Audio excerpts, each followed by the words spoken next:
Hey guys, MC Mura here, and today we're gonna talk about the sudden rise of Mai. Now, Mai came out during last February, and I feel like back then when she first came out, the general reception was Mai is alright, she's good.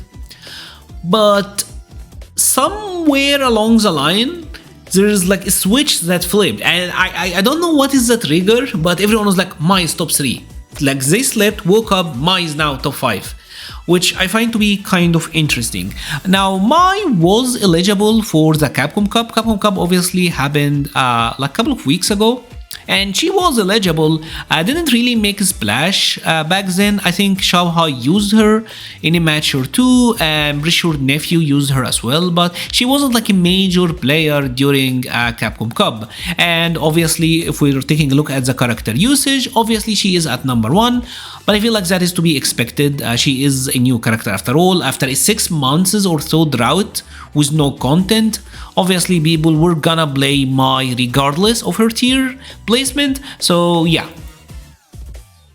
at launch she was okay, pretty good character, but now she's broken. And the thing about Mai is I feel like she exhibits a lot of what people usually complain about with 346.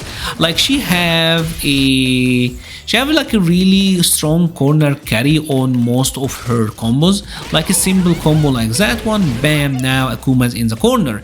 And once she gets you to the corner, obviously she has the throw loop, and it's an auto-timed throw loop. She dashes up, she's +3, so she can grab you again. And what makes this throw loop particularly nasty is the fact that she can like backwalk, and now she gets a shimmy. Obviously this means that she gets to bait a reversal as well, right? So she can shimmy after an auto-timed throw, which that is really good. That makes her throw loop really powerful, right? But I feel like what people really are complaining about with Mai, because I feel like she is, I'm gonna be blunt here. I feel like Mai is a toxic character. I don't think she is insanely broken top 3, top 5. I think she is really good, but I think she is extremely toxic, and it's primarily because of that OD fans. And by the way, I use Mai. Like I've been playing Mai for the past bit. So here is like, I think I got like 1750 with Mai, and I'm gonna try to rank her up even harder. So I've been playing Mai as well. So because I don't want anyone, oh my god, Mura said Mai is toxic. No, I've been using her as well. So what's really annoying a lot of people right now is the OD fans, because OD fans are crazy, right? It's a double hitting, well, it's like a singular projectile, but it hits and then it bounces, and there's so much hit stun on the second bounce, so you're always like able to get like combo follow-ups here, bam bam bam bam. And because of her corner carry, she instantly gets to send you to the corner. Now, one thing that's interesting is, as you can see, the second hit, this deals 200, but there is like good scaling here actually. Like my heavy punch will immediately jump to 80, so she's never doing like crazy damage. Like she's not doing like, that's 1800 for this combo. It's not crazy damage, but obviously you get the corner, and the corner in this game means throw loop, and you just know the rest. So the OD fan on face value seem ridiculous, and even on block it's really good. What makes it particularly powerful is she's one of the few characters who's not really gonna have to drive rush. Like you can just do that, bam, and you get the throw on them. If we're going for like a more realistic situation, I think you will do something like that, like a low chick dash up. Here she's +5. So I'm getting the grab on Akuma, bam bam. By the time Akuma's up, which is like right now, we have reset to the neutral.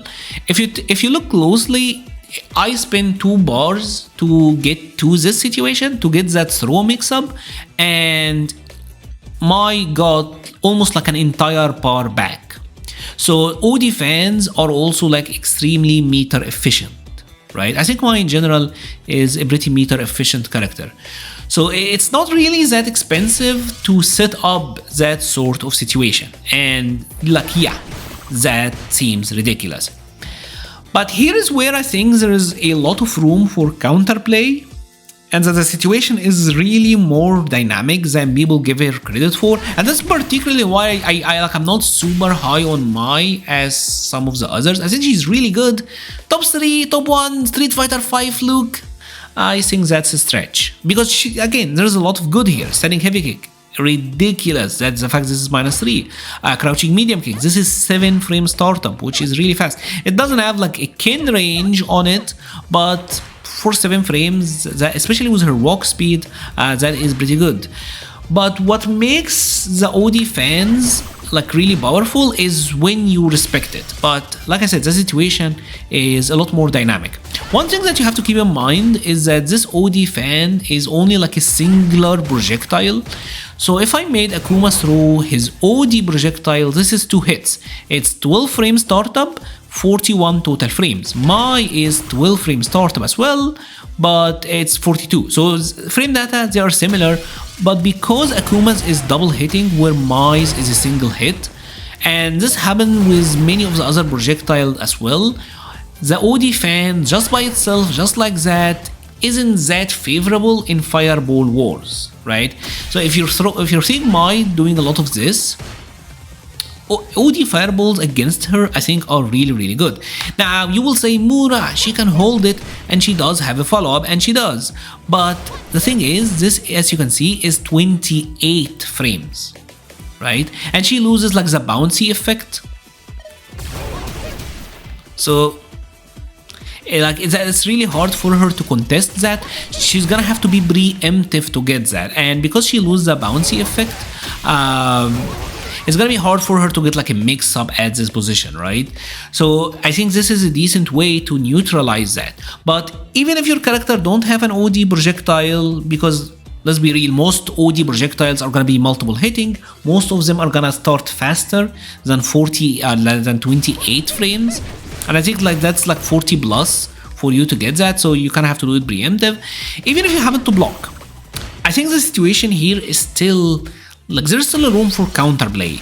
Yeah, if you respect it totally, it's extremely oppressive, but characters have a lot of answers. Say for example, here we got Akuma, right? I'm gonna make Akuma press his heavy punch. See this? I traded, and on this trade, we're 0, we're neutral, and as a matter of fact, Akuma did a lot more damage.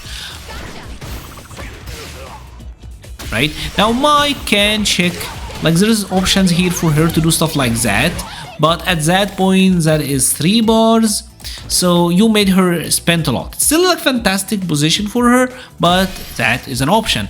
Akuma also have another option that will beat what she just did, which is the level 1 super. So if Mai is doing that and she's going for like the low check, the super here, that's actually really good. And even if he got hit, he's getting hit for like 200 damage and he did 2.2k, right? And what's really strong about this answer from Akuma is the fact that even if I blocked, even if Mai blocked, I don't think I did block it. Even if I blocked here, Akuma is actually plus 10. So even if Mai baited this, Akuma is still plus. This is a situation where now Akuma actually have frame advantage, so much so that he gets to press a heavy.